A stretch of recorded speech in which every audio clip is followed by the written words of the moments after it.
Good afternoon. Welcome to our August Box Lunch Talk. I'm Steve Jakobovic with the Historical Society of Carroll County. Today, Sam Riley is our guest speaker. Sam is an accomplished lawyer and president of the Union Mills Homestead. He's passionate about local history, and we're excited to have him speak about the fascinating history of the Baltimore-Reisterstown Turnpike. As a fellow Carroll County Historic Organization, I invite all of you to visit Union Mills Homestead. For the next few months, they are open on Fridays, Saturdays, and Sundays. Walking through historic gristmill, expertise to help us present and record this program. Ever since we started working together in May, they've been extremely professional, and it's been a joy to work with them. We also want to thank the Chamber of Commerce, particularly the Mike McMullen, for allowing us to use his office during today's program. We've muted everyone's audio for the speaker's presentation, but just to make sure there are no disruptions, please turn off your microphone and video. Both toggles are found in the left lower corner of your Zoom screen. And although some of you may be tired of listening to these instructions, I think we do have a few new callers today or new listeners today, and we recommend using the active speaker view. On the top right-hand side of your Zoom screen, if you see the word speaker, you're fine. If you see gallery, switch it to speaker. This way the speaker will be the largest window on your screen. There'll also be opportunities to ask questions at the end of the talk. To ask a question via Zoom, you can raise your hand or use the chat box. To raise your hand, move your mouse to the bottom of the Zoom window and a menu will appear, or on the top of your screen if you're using an iPad. Tap on the participant button and that'll bring up a list of participants. At the bottom of the participant list, you'll see a raise hand box, or like that, and click on that, and then you'll see a dialog box asking you to allow us to unmute you. Once you've clicked yes, your mic will be live and you can ask your question. Or you can use the chat box feature on the bottom of your Zoom screen. You can type in your question, which I will read out loud. In chat, you can send a message to everyone, or you can use the pull-down menu to send a message to a single participant. And I'll go ahead and review these instructions at the end of today's presentation. But now it is my great pleasure to introduce Sam Riley. Sam is a Maryland attorney who practices in the area of civil litigation and regulatory matters.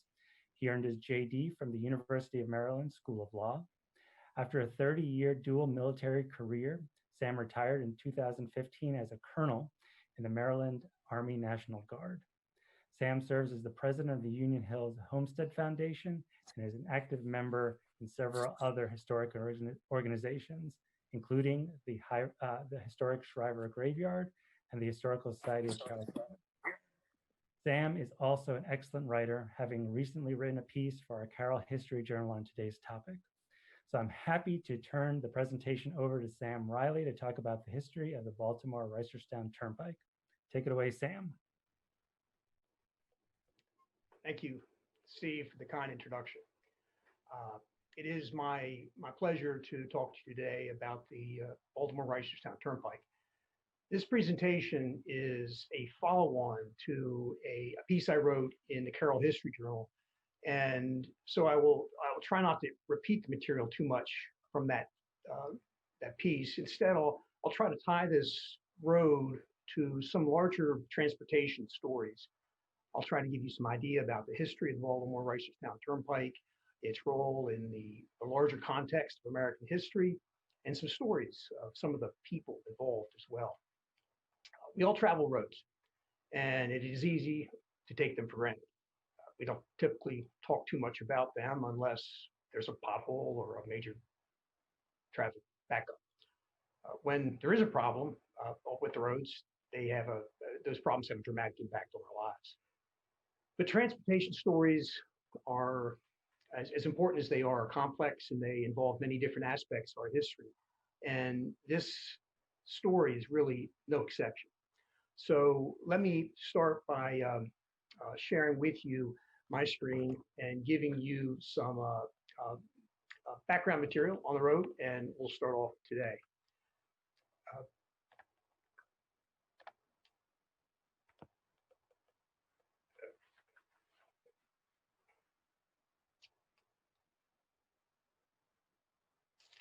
Okay.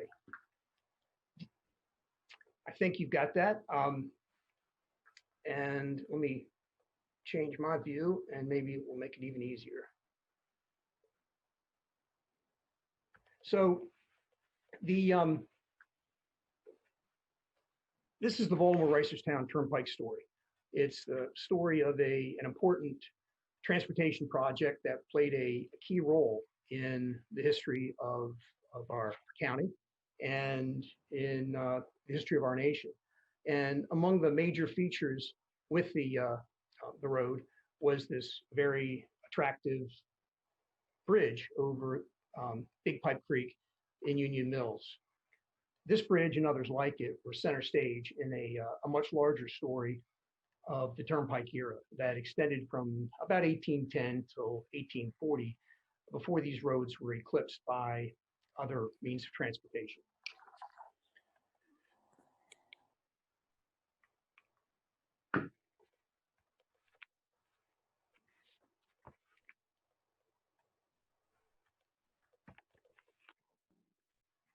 Excuse me as I try to get this to advance.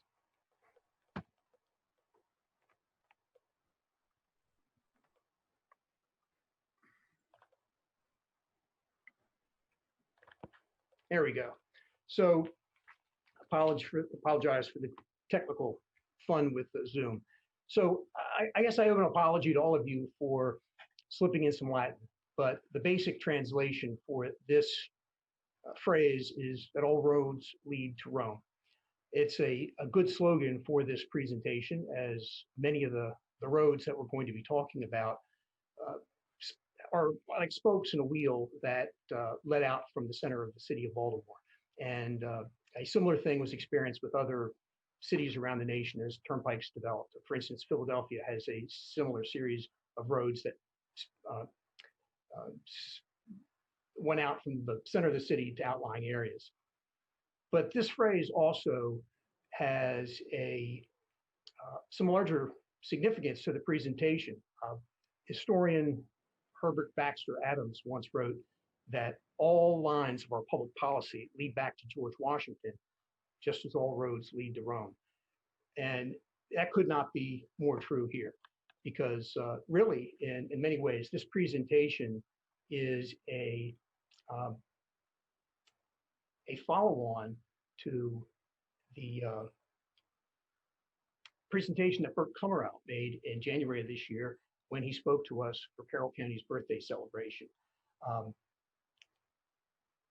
That presentation was all about George Washington and his involvement in Western Maryland and his involvement with some very early transportation projects. And in many ways, that sets the important background for what we're going to talk about today. So with that background, let's go forward in time to present day. So since we use these roads so often, all of us are driving across the roads probably every day of our lives. Most of us who are from Carroll County are familiar with the road network in and around Westminster, Maryland. And it's probably helpful to start out with a discussion of this area. Route 140 is a major thoroughfare, and if you look at the state highway map that shows traffic counts, you can see that there's quite a bit of traffic that travels through Route 140 here in Westminster. So this traffic count is actually the second highest in the county. It's second to the traffic count down in Route 70 in Sykesville, where Route 70 cuts through the bottom quarter of Carroll County. But as I'm sure most of you are aware, Route 140 is a bypass. It was built in the 1950s to bypass downtown Westminster, the old Westminster Pike. And so here's a depiction of what the original turnpike route was through Westminster. Yeah. Right down through Westminster and had a forked off at Pennsylvania Avenue going out towards Union Mills. I don't know how to make it any quieter. So the Baltimore-Reisterstown Turnpike's birthday, I suppose, is January 12th, 1805, when the Maryland General Assembly passed legislation authorizing the incorporation of 3 turnpike companies. This is the legislation that was passed January 12th, 1805, and it authorized 3 the construction of 3 roads that became known as the Frederick, Reisterstown, and York roads. I should note that these roads came about because Maryland roads at the turn of the 18th, or I guess 19th century, the late 1700s, were pretty bad. It was, on the whole, not sufficient for the state's needs. There were constant complaints about the condition of roads, and there were constant requests to the General Assembly to do something about it.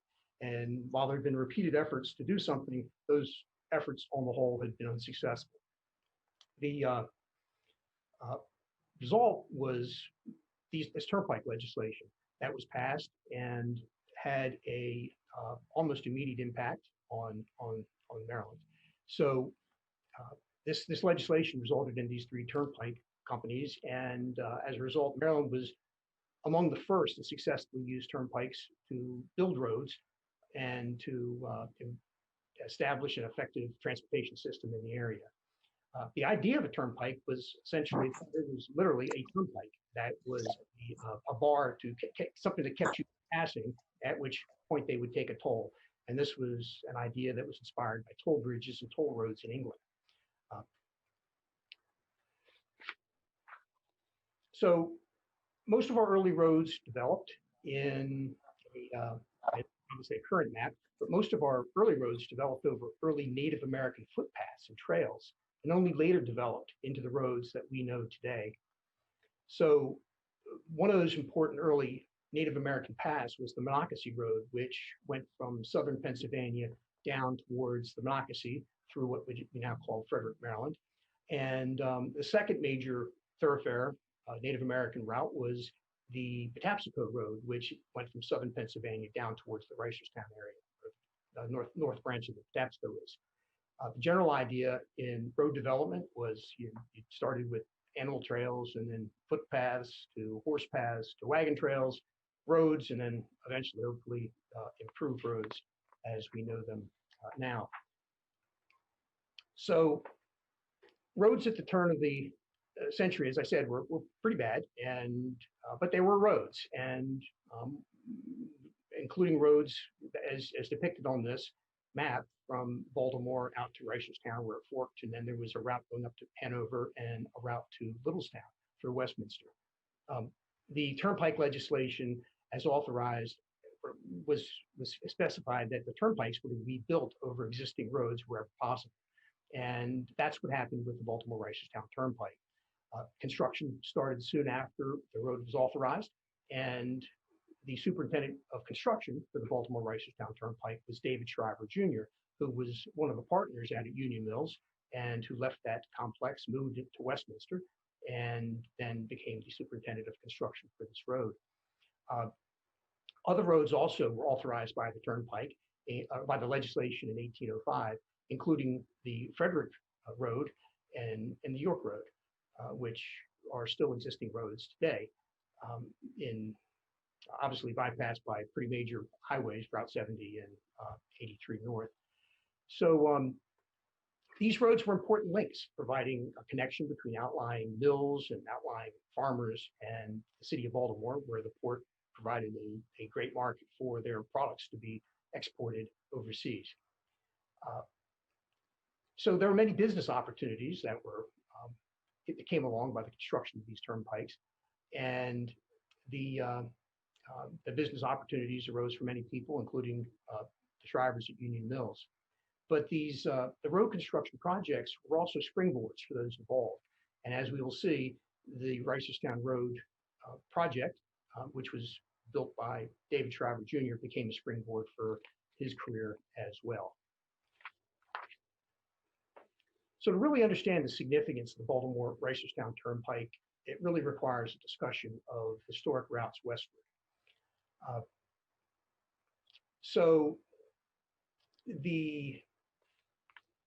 This is an image, a view of Route 68 in Western Maryland that is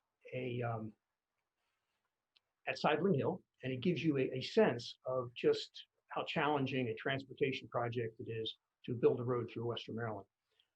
This road, when it was built, Route 68, served as a modern replacement for all the other historic routes westward through the Cumberland area.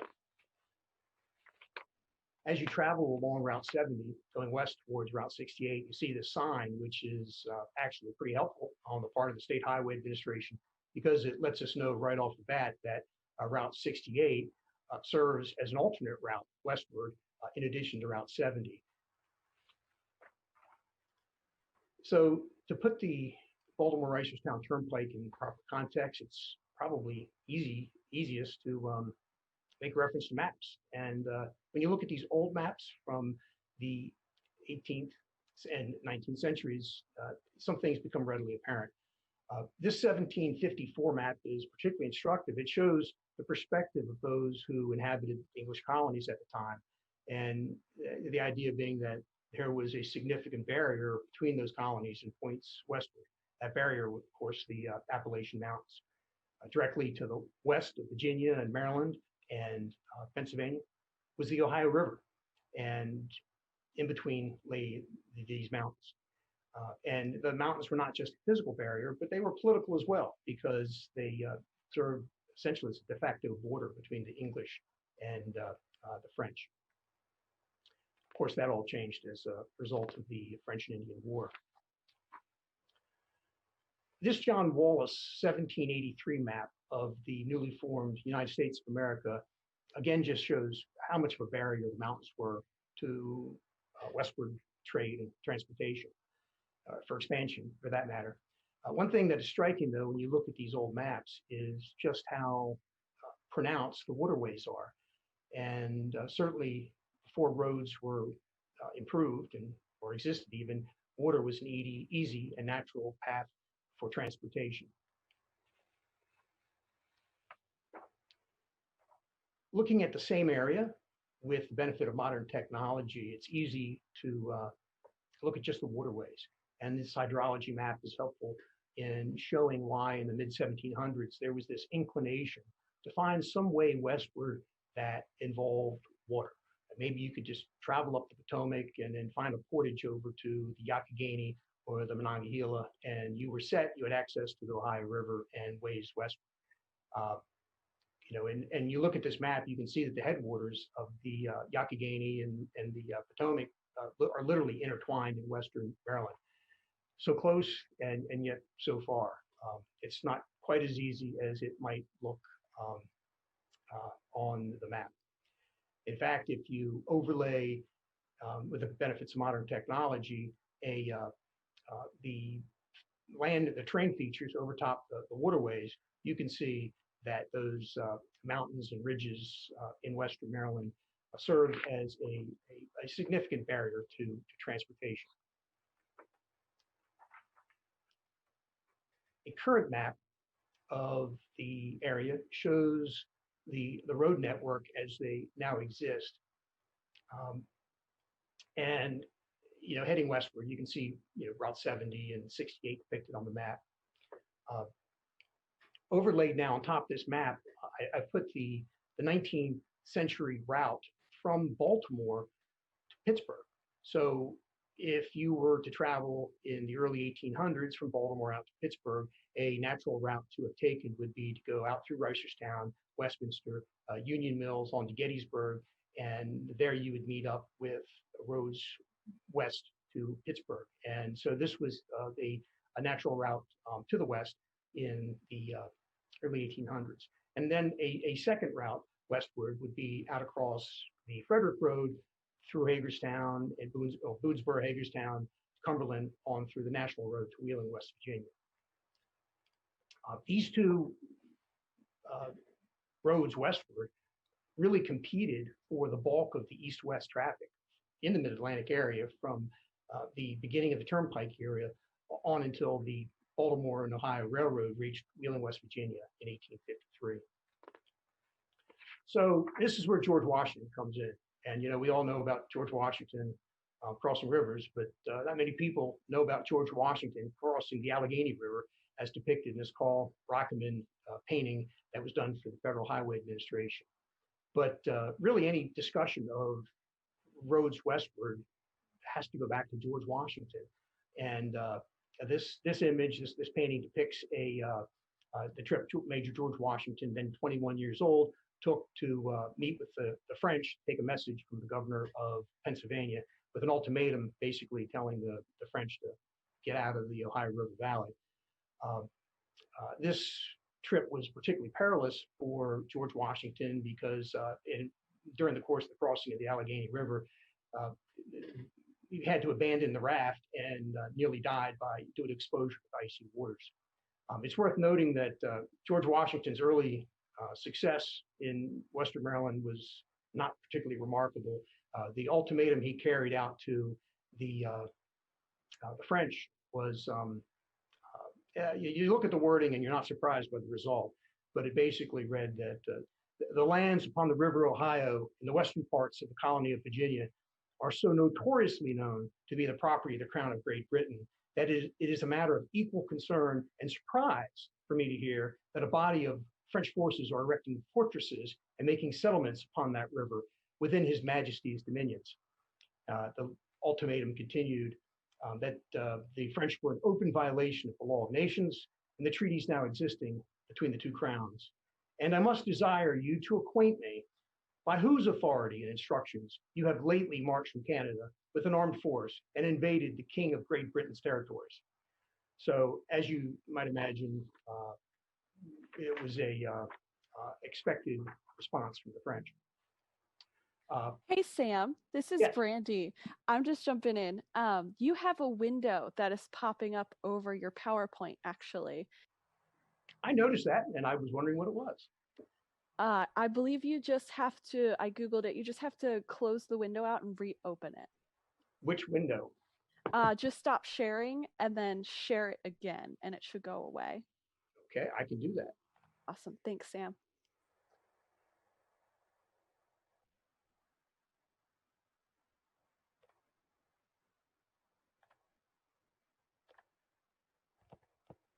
You gotta love Google. So thank you for solving that, Brandy. That's been terrorizing me for the last few minutes.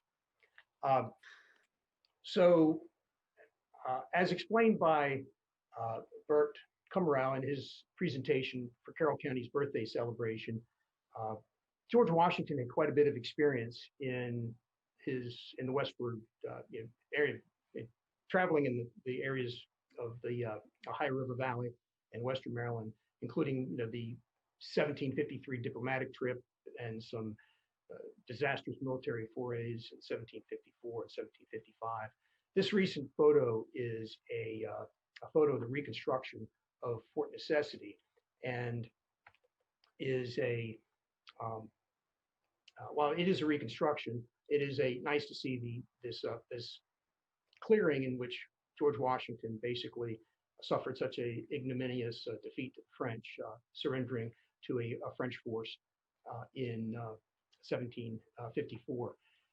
One benefit, though, of this trip westward was that George Washington improved the roads through the mountains west, through Cumberland, onto the Youghiogheny and beyond, so that there was an early road through Western Maryland, then called Washington's Road.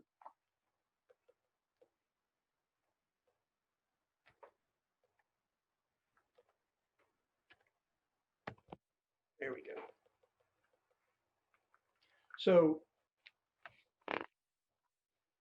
in 1755, the British then sent Major General Edward Braddock to get the French out of Fort Duquesne, which is now Pittsburgh.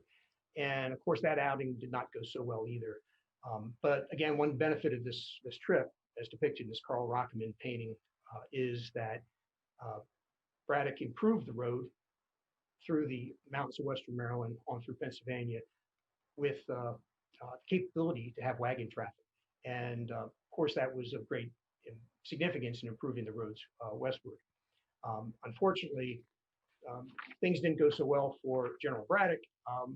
That expedition ended with a defeat at the Battle of the Monongahela, and Braddock died and was kind of famously buried in the middle of the road, literally in the middle of the road, because they didn't want his body to be desecrated. So they buried the body, and then George Washington led the burial party. They buried poor General Braddock, and they drove the wagons over top the grave so they could hide the grave. The war was now in full swing as a result of all this, and Washington was in command of Virginia forces and made a headquarters for a period of time in Cumberland, Maryland. This is notable in that this headquarters was just a few feet away, literally from what became the starting point of the national road. And really, it's true to say that there's probably no American in the 19th century who had any better insight than George Washington as to the value of an effective means of transportation westward. He's been called the father of our country, and he can probably be called the father of the westward turnpikes. His vision for westward transportation really served as the foundation for all the road construction that followed. So from this headquarters, though, George Washington experienced one of the low points in his military career. And this was another nice story that was explained by Burt Kummerow, but the idea was that after General Braddock's loss, General Forbes came along, and Brigadier General John Forbes was sent by the British to capture Fort Duquesne. And he had a much larger army, and he also had different ideas as to how to get to Pittsburgh. So his idea was, from Pennsylvania, it's like, well, if he came from Philadelphia, essentially, I'm going to go straight across the state, and decided to build a road that is depicted here. This is essentially the route of Route 30 today, the Lincoln Highway. But George Washington didn't think this was such a good idea, and he strongly opposed it and told General Forbes what he thought, and here he earned a reprimand from the British general for being impudent, essentially. So this is the overlay of the turnpike that eventually was built, but it was also Washington's Road and Braddock's Road, with the exception that after passing Laurel Ridge, there was basically a bypass that went up towards where Braddock sustained the loss of Battle of Monongahela in the south of Philadelphia. So as General Forbes builds this road westward across Pennsylvania, he really wasn't the first person to go over this route. There had been traders that had been traveling over these hills to western Pennsylvania, and this is another Rockeman painting that shows these early traders building this or establishing a trail over the Pennsylvania, over the Alleghenies into the Pittsburgh area. As General Forbes went across Pennsylvania, he was smart enough to protect his lines of communication, his route, and he built forts all along the road. This is a photograph of Fort Ligonier in Ligonier, Pennsylvania, one of the forts that he established. So as a result, though, he had established a pretty good road across Pennsylvania that after years of war and then revolution, that road, again, being improved by the state of Pennsylvania, the road to Pittsburgh eventually became known as the Pennsylvania Road. And it's kind of significant because it ties into another turnpike that is probably the grandfather of all turnpikes, the Philadelphia and Lancaster Turnpike. This is a stock certificate for that company. It was established in 1792 and notably was the first privately funded turnpike in the nation, built with private capital from stockholders who invested to provide the funds to build the road. And probably most important also, I guess, second most important was that it was also the first improved road in the country, actually paved with stone with a stone base so that the road would not rust so badly as roads tended to do. And this road literally inspired the Turnpike era. Here's another Rockeman image that depicts the turnpike between Philadelphia and Lancaster. And again, it was an improved road. It was a pretty well-built road and was well known and was an inspiration for the whole Turnpike era. It's also a significant route, worth noting, because that's the same route that was used by so many immigrants who came into Pennsylvania or into Philadelphia, and including many of the German immigrants who came into Philadelphia, came across Pennsylvania and settled in northern parts of Maryland, including Carroll County. But then this road linked to eventually to York, and Gettysburg, and Chambersburg, providing that improved road all the way across the state of Pennsylvania.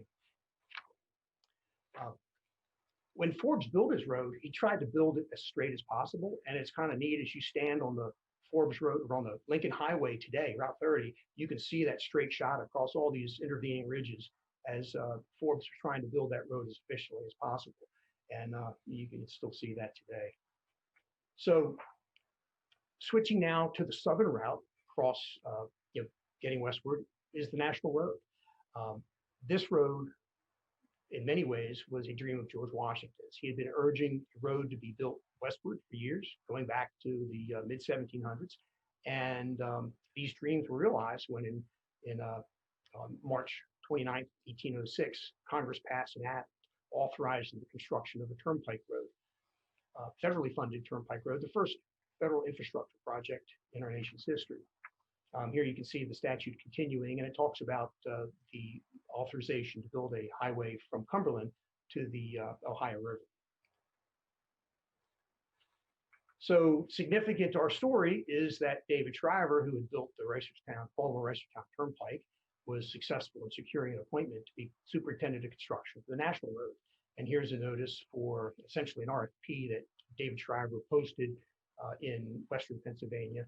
Although the date here, 1819, is after the Turnpike, the National Road, the Cumberland Road was completed, it's kind of important to note that these roads were constantly needing repair and improvements, and the road was nonstop. The work was nonstop on these roads over the years until they, well, as you know, the work is still continuing on. One interesting note about the route westward to National Road is that I mentioned the Frederick Turnpike. That turnpike only went as far as Boonesboro. And so there was a gap between Boonesboro and Cumberland. So the National Road was completed in 1818. So from Cumberland all the way to Wheeling by 1818, there was a gap. And so there was a period of years, there really wasn't an improved road between Boonesboro and Cumberland. And that was solved when a new turnpike company was set up, actually funded by banks. But the Boonesboro Turnpike was built, and it was finished by 1824. This is another Rockman image painting, but it is significant also in that this road, the Boonesboro Turnpike, was really the first macadamized road in the country, using the process that was invented by a Scotsman by the name of John Macadam. And so the word macadam that we use today has to do with that gentleman, and this was the first example of it being used in the United States. So from 1824, when the Boonesboro Turnpike was completed, until 1853, when the B&O got to Wheeling, the National Road provided this uninterrupted, improved road all the way from Baltimore through to Wheeling, West Virginia, and it was jam-packed with traffic. You can see all the different types of vehicles as depicted in this painting. So then the question is, what are the ties to Union Mills to all this? That's a part of this conversation that generated a lot of interest from my piece that was in the Carroll History Journal. So this is an excellent 1794 Dennis Griffith map of the state of Maryland. And it's instructive. You can see the main road between Westminster and Petersburg, and that road went by Groff's Mill and Herb's Tavern up to Petersburg. Petersburg is modern day Littlestown. So what's interesting is if you look here, you see that here's Banker's Mill. There's no road depicted by Banker's Mill in 1794. And so you have to ask yourself, and by the way, Banker's Mill was eventually purchased by the Shrivers and became what we now know as Union Mills.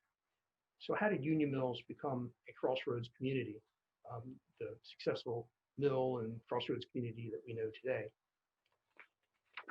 Well, it started with some legislation, and this particular mill, Banker's Mill, was a concern, was a focus of the Shriver family going back to at least 1795.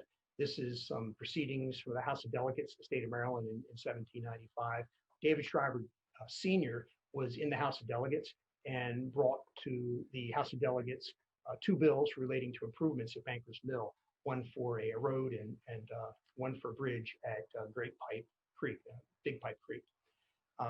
And that resulted in legislation that was passed. So this legislation was for a road by Banker's Mill to help bring produce to market and it talks about a road being built from basically connecting Baker's Mill to Hanover. Notably on this in this legislation is David Shriver Jr. was one of the commissioners for the construction of this mill. Again, ask yourself, why are the Shrivers so interested in Baker's Mill in 1795? They didn't own it in 1795.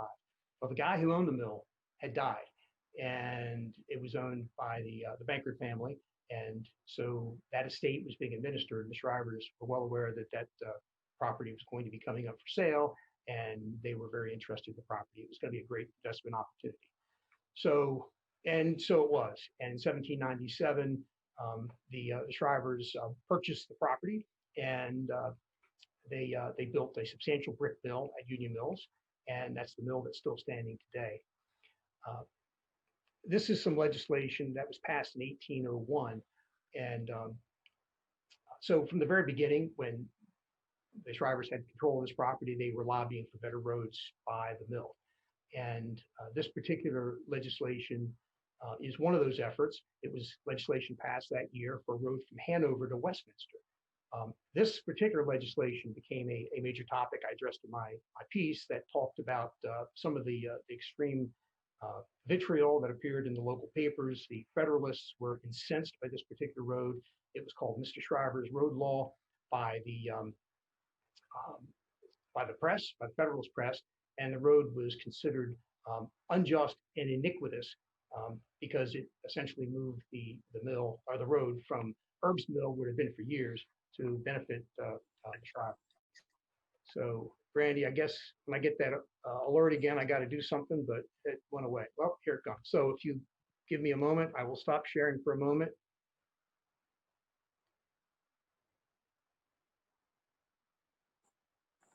Go back, I think.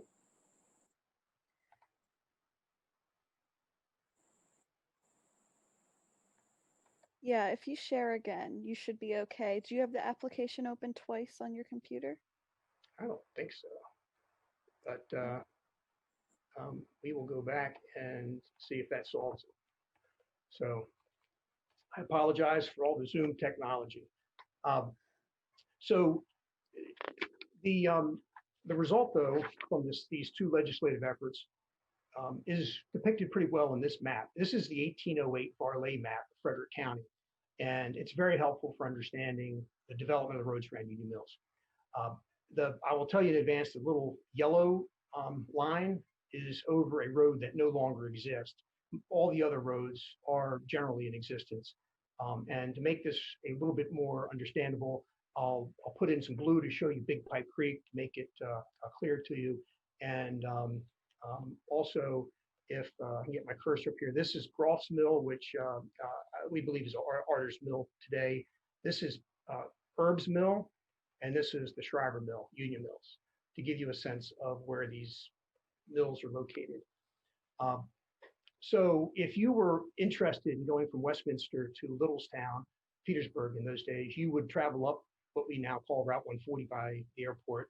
And when you get to where Stone Road is, the road went over over a route that is a combination of Stone Road and Arter's Mill Road to Groff's Mill.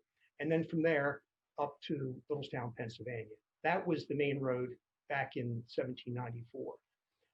When you piece together the legislation that was passed in 1795 and 1801 and all the road projects, you realize that what happened is first there was a road built to connect Westminster up to Tawnytown, or excuse me, Westminster to Hanover. And then secondly, a road was built connecting this road to the road to Petersburg. And as a result, you get this nice little intersection at Union Mills, and the route by Groff's Mill became less important, and the road that went by Herb's Mill became irrelevant because a much better road was built paralleling it, and that then became the route of the Turnpike, and that of course got the Herbs pretty upset, and there was quite a bit of back and forth. And I will say, I'm not going to go into the letters that were back and forth between David Shriver Sr. and his son, but you can't help it but feel a little bit for the Herbs when Andrew Shriver just said in writing in black and white that he was hoping this legislation would pass so that he could benefit by getting the traffic that had previously been going to the herbs in their mill. So this is the herbs complained. There was legislation passed around 1810 that gave them an opportunity to be compensated for some of their losses. And then in 1834, a new road was built by Herb's Mill, which is now Merkle Road today. And this is a plat showing the construction of that road in 1834. And then this is the 1877 map that shows the intersection of all the roads in Union Mills, making it the crossroads community that it was. And you can see all the industry that developed around there, the grist mill, the sawmill, the tannery, and the B.F. Shriver and Sons cannery that were at Union Mills. The Shrivers' involvement with the road did not just have to do with its construction, but also with ownership. Andrew Shriver was one of the stockholders of the Reisterstown Road Company, and you can see he owned 33 shares. It wasn't the largest shareholder, but he was certainly an owner of stock in the company. So another interesting story relates to the appointment of David Shriver to become the superintendent of construction for the National Road. And the letters are fascinating to read. This is a letter that David Shriver Jr. wrote to his brother in 1811, in early 1811. Andrew Shriver was in Washington, D.C. and wants his brother to come visit. And Andrew is told by David, he says, it's impossible for me to get to Washington. His wife has had this horrible incident where her face has been burned when she had an epileptic fit and fell against a hot stove. But he says, even so, what purpose would it answer if I were to go? He says, if they have a mind to appoint me, they can do so. If otherwise, they may let it go.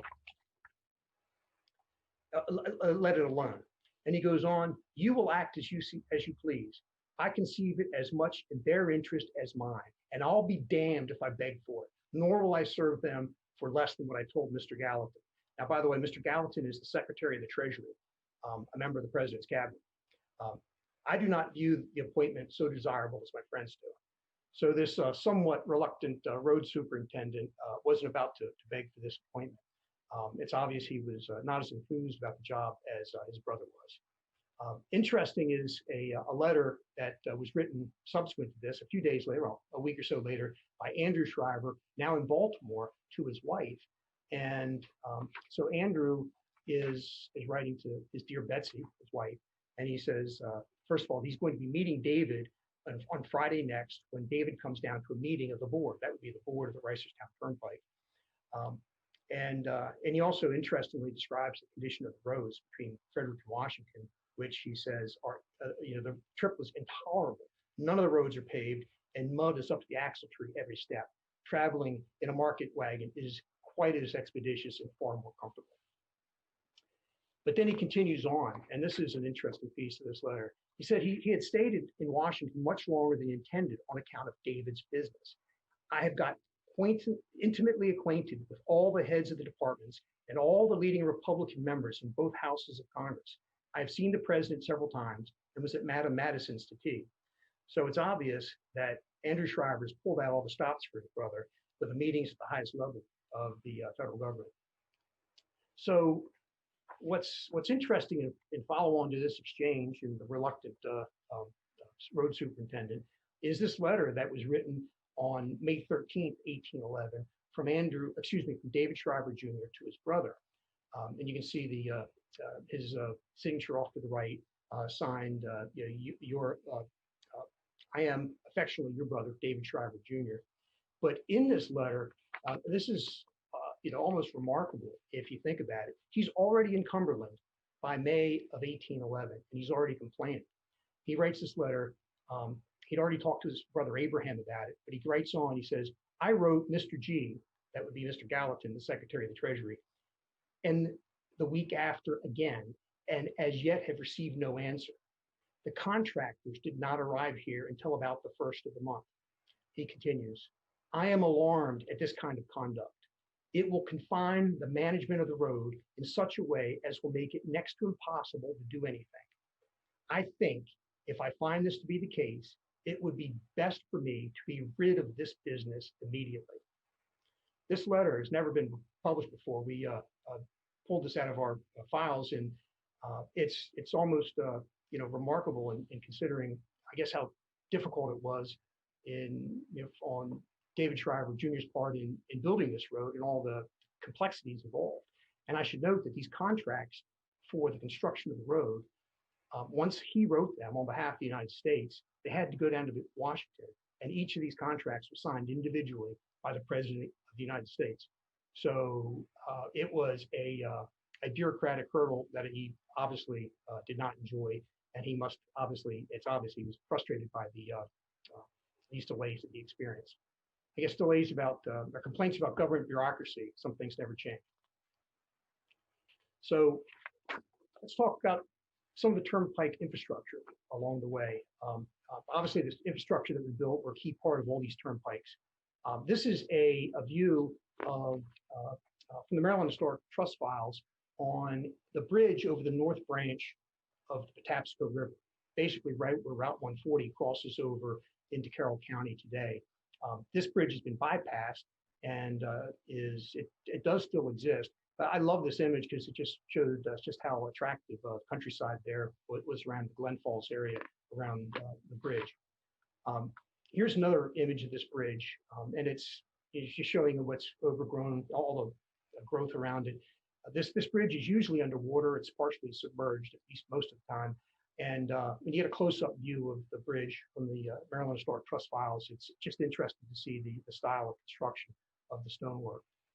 And then, of course, this is the Reisterstown Turnpike Bridge over Big Pipe Creek in Union Mills. This handsome bridge was built in about 1807 or 1808, and it remained until 1933 when it washed out in a storm that year. This photo, I should note, was taken by Louis Shriver and is also from the Union Mills Homestead's collection. So this bridge is the Castleman River Bridge in Western Maryland. It's in Grantsville, Maryland, and west of Cumberland. It was part of the Cumberland Road, and one of the first major infrastructure projects that were done as part of the David Shriver's road work. And it was obviously a major set of contracts that had to be put in place to get this road built. When it was built, this was the longest single span for any bridge in the nation at the time. It was a marvel when it was built, and it was somewhat, I guess there were some skeptics when it was built. Some folks didn't think that this bridge would stand when the supporting timbers were taken away. And there's a legend that David Shriver became so concerned that maybe the skeptics were right, that the night before the public unveiling, he had all the supporting timbers taken down to make sure that this bridge was going to still be there before the public unveiling. And as the timbers were taken down, he stood underneath the bridge, and the quote was, "I might as well be dead if this bridge collapses." And I should note that at the bottom of this bridge that's my mom. This is an old picture that was taken by my parents many years ago, but of all the pictures I have of the bridge, this was really the best one to show kind of the perspective of just how big this bridge is.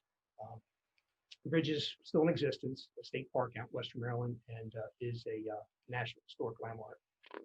So turnpikes obviously had toll gates. You had to pay a toll to use these roads, and this is a neat image from the Historical Society of Carroll County that shows the turnpike toll gate at basically, well, just south of, it's on Route 97 today on the Pennsylvania Road, the turnpike just south of Crider's Church Road. So this would be about where the clover leaf is for Route 140, where it goes over top of Route 97. So anyway, you get a sense of what these toll gates were like as you traveled through along the road. The legislation specified that there were to be milestones every mile along the route of the road of the turnpike, and this is a particularly well-preserved milestone just north of Westminster in the airport area. It's still there, and you can see it says 31 M to B, meaning that it's a 31-mile mark. 31 This is milestone 31 for it's 31 miles to Baltimore. So this portion of the 1862 Martinet map is kind of nifty in that it shows all the milestones in the Finksburg area. So you can see milestone 19, 20, and 21 right here on this map. And next to milestone 20, you can see that it's indicated that there was a toll gate. These toll gates were generally every 10 miles or so. And then here's another image of the Finksburg area this is from the 1877 atlas, and it shows in a little bit more detail the actual property lots there in Finksburg, and it shows where the toll house was. And that structure was in existence until fairly recently, and you see it right there in the map.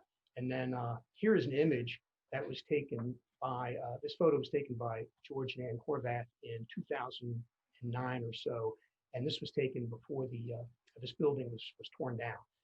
Bless their souls for capturing some photographs of this structure prior to it being demolished. If you've ever been to the Jiffy Mart in Finksburg, that parking lot is directly to the right of where this building once stood. So it would not be, you can't talk about Turnpike without talking about life on the Turnpike. And so one of the features, of course, was Conestoga wagons, which contained freight, essentially moving east and west across the road. And these heavy wagons were generally pulled by 6 horses or so, and were loaded up with goods, including barrels of flour and bacon and whiskey and other products that were being brought from western areas to the Port of Baltimore. It's kind of hard to get a read on exactly what the traffic was, but this is a piece of the public was this fellow, John Rittenauer, wrote this piece in 1921 in the Western Pennsylvania Historical Magazine. And he came up with some information on what the traffic was on the Pennsylvania Road east of Pittsburgh on Chestnut Ridge. And you can look at those numbers, and it's remarkable when you think about it, just the number of horses that were going by this one toll gate. And you can see how the traffic was heavily weighted towards the 5 and 6 horse vehicles, which would have been the Conestoga wagons. Travel by stage was another way to get around. So obviously, if you needed to, move, this is kind of the public transportation of the era, you would go by stage. And it certainly seems romantic in theory, but apparently the travel was not so comfortable. And in fact, several of the accounts are harrowing when you read what it was like to travel on these stages. Charles Augustus Murray, in his travels in North America, said of these coaches, when taken, to be well shaken. The roads before the turnpike existed were deplorable. But even after the turnpikes were built, there were always problems. Even today we have potholes and road improvements that are necessary. The roads were always in need of repair, and accidents involving overturned coaches and the like were common. So here's a view of the Union Mills Homestead. And Andrew Shriver certainly was wise enough to know that not only was this new road going to benefit his mill, but he also could establish an inn or tavern, as they called it. So if you look at this structure, the portion of the building that's closest to you with this smaller entrance was built in about 1820. And this structure had grown from 4 rooms in 1797, and it rapidly increased in size over the years. But this 1820s addition with its separate entrance is likely a section that was built to accommodate the wayside inn traffic, the tavern traffic for overnight visitors. And that's what Andrew Shriver did. He had folks come in and he obviously fed them a meal and gave them a bed, and that was part of his business plan. It's interesting. You kind of wonder what it was like to spend a night in these roadside taverns. I have tried to get some personal accounts, and there are some very interesting ones. Not all of them are exactly in the Turnpike era. This is one that was written by John May of Boston, of his 2 journeys to the Ohio country. And it's interesting. When you look, though, at the route of his travel, he started in Boston, came down through New York and Philadelphia to Baltimore. And then from Baltimore, he traveled up through Maryland along the early version of the Pennsylvania Road. And if you look at how he recorded the different stages that he traveled. It's interesting. He describes an overnight in Little Winchester, 30 miles from Baltimore. And my take on this is that that's Westminster. And it's a good thing that Colonel May is not more precise, because his account of his night in Westminster or Little Winchester was not particularly favorable. He said that he lodged the night 30 miles from Baltimore. The accommodations were poor, the provisions worse. Interesting, his mileage, though, if you look at that mileage, 247, and that's from Baltimore to Monongahela. That's within 10 miles of what you can get off of Google Maps if you were to plug in a route from Baltimore through Westminster, Gettysburg, Chambersburg, Bedford, Ligonier to Pittsburgh today. A few other comments about Colonel May's narrative it's worth noting is that he said that after he left Little Winchester, he traveled through a beautiful country and well settled, the farmers appearing to understand their business and pleasant to deal with. The house is cheaply made of logs. Now and again, there are interspersed with handsome brick mills and houses. After dinner, we begin to ascend the South or Blue Mountain, which at a distance has a terrible appearance to a stranger, tired and worn by constant fatigue. But the nearer we approach, the less formidable it appears. So this is an early 20th century view of Union Mills. It gives you some sense of what a traveler might have experienced coming up to Union Mills in the prior century during the Turnpike era. Now we've got some accounts of some travelers who were at Union Mills, and they're all favorable, so I don't have any bad stories to tell about Union Mills. But it is interesting that there were some accounts of the Turnpike era that were pretty harrowing. So there's this gentleman named Morris Birkbeck, who is an English gentleman farmer. He traveled from England through Washington, D.C. to Pittsburgh in 1817. And he went up through Frederick to Chambersburg, and then Hagerstown to Chambersburg, and then across the Pennsylvania Road. And I have some of his accounts, which are pretty interesting. And here, I'll stop sharing my screen right now. This account by Mr. Birkbeck is kind of neat. You know, he says from Washington to Fredericktown in Maryland, 45 miles, the country is poor, rugged, and badly cultivated until we approach the latter, where the limestone first appears, and with it, an obvious improvement in soil and culture. Here begins a most beautiful district extending through Hagerstown to the Blue Ridge. And then he arrives not in Chambersburg, in McConnell's town. And he says, the road we have been traveling terminates at this place where it strikes the great turnpike from Philadelphia to Pittsburgh. And with the road ends the line of stages by which we have been traveling, a circumstance of which we knew nothing until our arrival, having entered ourselves as passengers at Georgetown for Pittsburgh, by the Pittsburgh stage, as it professed to be. We learned that the stages which pass daily from Philadelphia and Baltimore are generally full, and that there are many persons waiting at Baltimore for places. No vehicles of any kind are to be hired, and here we must stay or walk. The latter we prefer. Accepting the alternative most cheerfully after the dreadful shaking of the last 100 miles by stage.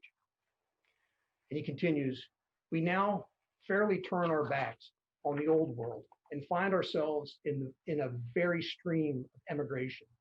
Old America seems to be breaking up and moving westward. We are seldom out of sight as we travel on this grand track towards the Ohio, of family groups behind and before us. And then he says, this is the land of plenty, and we are proceeding to a land of abundance, as is proved by the noble droves of oxen we meet on their way from the Western country. And then from the summit of the Alleghanies, he writes, they are a migrating people, and even when in prosperous circumstances, can contemplate a change of situation, which under our old establishments and fixed habits, none but the most enterprising could venture upon when urged by adversity. And then he says, to give an idea of the internal movements of this vast hive, about 12,000 wagons passed between Baltimore and Philadelphia and this place last year, with from 4 to 6 horses carrying from 35 to 40 hundredweight.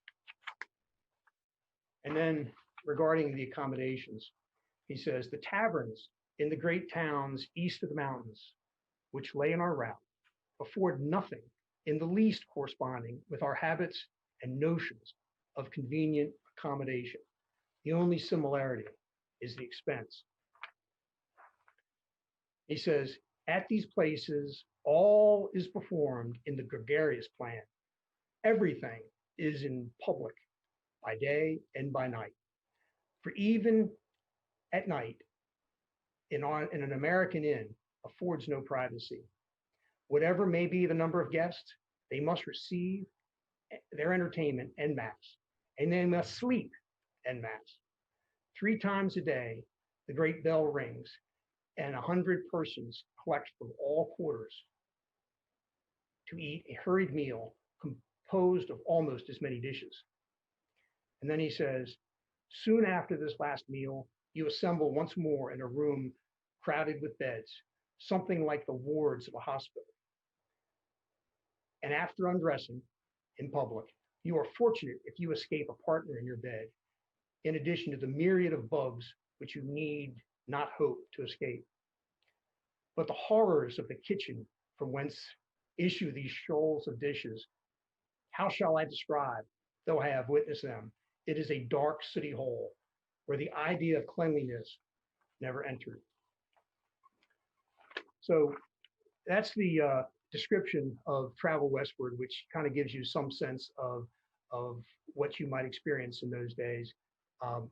So let me conclude by, if I can get my PowerPoint to advance. Maybe I did have it open twice.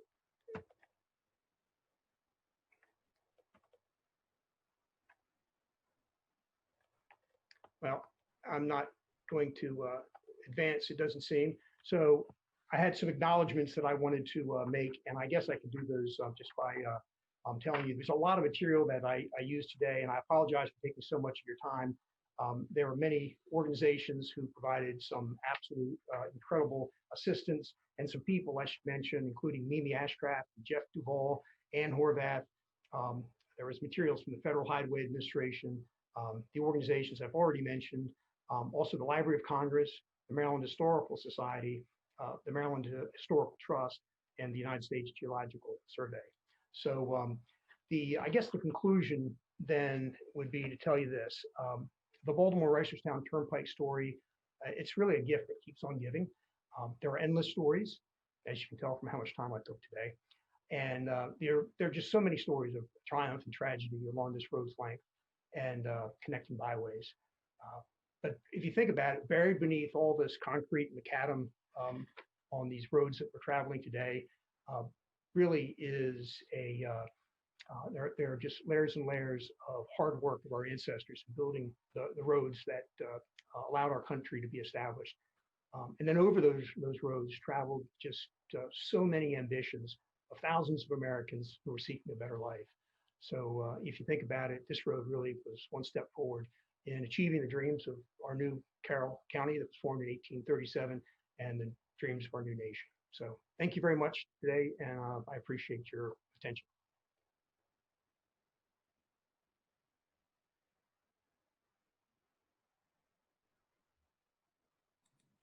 Thank you very much, Sam.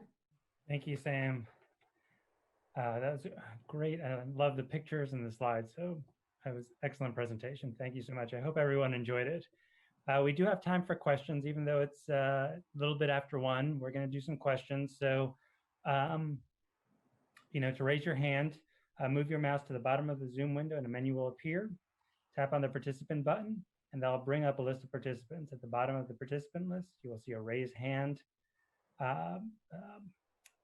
little sign, and click on that and you'll see a dialog box asking you to allow us to unmute you, approve, and your mic will be unmuted so that we can ask so you can ask a question.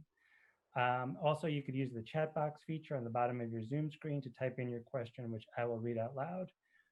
So if we do have any questions, please use the chat or the participant option.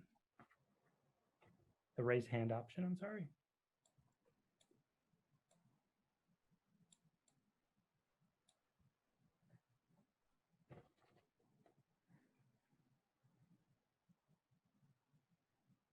So we do have a question from Donna, and she's asking, wondering where his Shriver letters came from. So that's a great question, actually. Most of the Shriver letters are at the Maryland Historical Society. Over the years, many of these original letters have been donated to the Maryland Historical Society to ensure, from the Union Mills Homestead Foundation to the Maryland Historical Society to provide the appropriate level of preservation. The papers are one of the largest collections of family papers in the state of Maryland, and that's where those letters are. Some of them have been published. The ones from the 1811 appointment communications back in a trip to Washington, D.C. Those were published in the Maryland Historical Magazine several times. I think in 1940, there was a piece that was published, including those particular ones. And then the most recent one, that one from from Cumberland in 1811, that actually is a recent donation that just came back to the organization from a descendant, a Shriver descendant, who had some papers in their collection, in their possession, and they donated them back to the Union Mills Homestead. Thank you.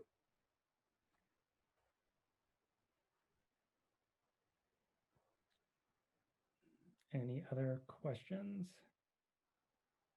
Here we go.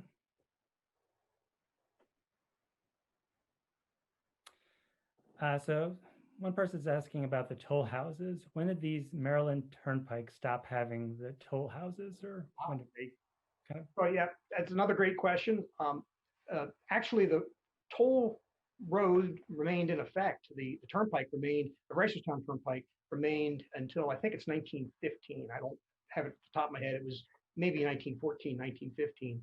The Turnpike Company sold the road to the state highway. Well, I guess to the State Roads Commission it was then. And so, yeah, you were paying tolls until 1915 or so on that road. We do have another question coming in. So during your research, did you uncover any information on the road from Reisterstown through Upper Co to Manchester and on to Hanover? So yeah, the road from Reisterstown through Hampstead, Manchester, on to Hanover, that was part of the Turnpike. That was an equal part of the whole Turnpike as it was built and envisioned. I did not focus any of my detailed research on that portion of it simply because, oh my Lord, the stories are endless. So I encourage one of you to take that research project. I'm sure there are many, many wonderful stories to tell along that route too. Another question from Donna. Have you seen other papers from other area mills around, like Bachman's Mill or Rupp's Mill? So again, that's another great story. And I love to interpret this when people come to visit Union Mills. People are kind of amazed that we just have so much that's been preserved at Union Mills. It really is a unique resource in many ways. The way I interpret it is that if you look at a map of Carroll County, actually just look at a map, and we have one at Union Mills that shows the Pipe Creek watershed that went from Manchester to Detour. I think 55 mills in that one area. So there are a lot of mills in Carroll County, and that's only one part of Carroll County, by the way. But there was only one mill that had the Turnpike come directly to its front door, and that was Union Mills. So I guess on the one hand, I'd say that Union Mills were uniquely successful because of the location of the road to the front door. And then the second thing was, partly because the Shrivers, being good Pennsylvania Dutch, they didn't throw anything away, and they kept everything. If you've ever read Pastime, which is our published letters and diaries from the Civil War era, it's jam-packed with every letter written from that era, 1861 to 1865, including many very almost embarrassing love letters. And you're kind of blushing as you're reading it. And then at the end, the person had written, "Oh, please be sure to destroy this letter." So we're very lucky to have what we have. And so for a variety of reasons. All right, any other questions? All right, going once, going twice. Well, Thank you so much, Sam, for the great presentation. This was absolutely fabulous. Thank you for your time, and we really appreciate it. Thank you so much. Thank you. I'm going to jump really quick to some Historical Society announcements. On Thursday, August 20th at 7 p.m., Master Gardener Dave Flora will be speaking about native plants and the advantages of using native plants in your gardens. If you haven't registered yet, go to our website on our events page, and you'll find it, and you will be able to register it there. On September 11th at 6 p.m., we'll be hosting our second annual Bluegrass at the Barn event. Sideline played for us last year and is coming back for an encore. They're a great band. This year, due to health concerns, we won't be serving food or beverages, but we hope to have bocce and bourbon again next year. But you're welcome to pack your own picnic and blanket and chair and plan for social distancing. This is a free event this year, but we still need you to RSVP, so please go to our website or call 410-848-6494 extension 200, and space is limited. On September 12th, we'll be hosting our first ever virtual gala in commemoration of the centennial passing of the 19th Amendment that granted women the right to vote in 1920. We have chosen the theme Breaking Barriers. So please join us for an hour of fantastic, fascinating interviews with local barrier breakers such as Joan Coley, Virginia Harrison, Leslie Simmons, Marjorie Alonis, and more. We have entertainment with the Eric Bird Trio, online trivia for prizes, and you can watch the gala on cable channel 1086 HD, streaming on our Facebook page and YouTube pages. And as most of you know, our gala is our most important fundraiser of the year. Your generosity is what keeps us able to offer these talks, school programs, maintain our historic buildings, and keep our collections safe and insured. Up to and during the gala, we'll be having live and silent auctions for vacation homes, a vintage Tag Heuer watch, original Richard Eichmann paintings, various gift cards, skeet shooting lessons, dinner prepared by Bernie Vogel of Jeannie Bird's Baking Company, and more. This will be accessible through a website that we're putting together now. So details will be coming soon, but the easiest way to register is through text. So if you don't think we have your cell phone number, please email it to us at info@hsccmd.org, because in a couple of weeks, we'll be sending out texts and emails with registration instructions for our online silent and live auctions. And lastly, Mimi Ashcraft, or Mary Ashcraft, co-author of a book entitled Historic Westminster Cemetery and Union Meeting House, will lead a guided tour of the Westminster Cemetery on October 3rd at 2 p.m. It's a cemetery with a fascinating past, and Mimi is an excellent local historian, a perfect combination. The tour costs $5 for HSCC members and $10 for non-members, or you can purchase a combination ticket, which includes a tour plus an autographed copy of the book. Tickets must be purchased in advance, and space is very limited for this event.